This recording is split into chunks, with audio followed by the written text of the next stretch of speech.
Thiền tụng âm om lợi lạc thân tâm. Chữ om là âm tiết thần bí chứa đựng nguồn gốc sự sống và vũ trụ.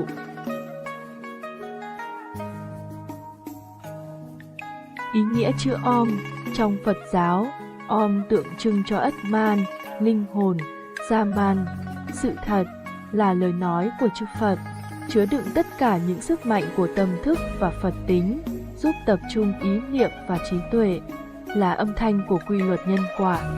Om là biểu tượng của sự sống, sự tồn tại và sự tuyệt đối của vạn vật trong vũ trụ, là âm thanh đầu tiên và cuối cùng bao trùm khắp vũ trụ, là sự kết nối giữa con người và vũ trụ. Lợi ích khi niệm và viết chữ om giúp bạn giảm căng thẳng và lo lắng, giúp bạn kích hoạt những khả năng tiềm ẩn của bản thân, cải thiện sức khỏe, điều hòa nhịp tim và giảm mệt mỏi, rèn luyện trí tuệ minh mẫn, cân bằng và sáng tạo hơn. Tư thế khi niệm om, giữ lưng thẳng hàng với cổ và đầu để cột hơi trong người được lưu thông. Hơi hóp bụng lại, thu khung sườn về chứ không ưỡn lên, mở vai sang hai bên, hạ thấp vai, thư giãn và nở một nụ cười nhẹ nhàng trên môi.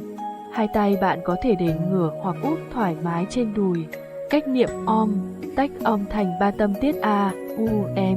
Hít một hơi thật sâu, niệm A, miệng mở rộng cả theo chiều dọc và ngang, để âm thanh được rung động trong toàn bộ khoang miệng của mình. Bạn chú tâm đến xương chậu và bụng. Niệm U, từ từ thu miệng lại như đang thổi ngọn nến, đưa sự chú tâm lên vị trí tim rồi lên dần đến cổ họng.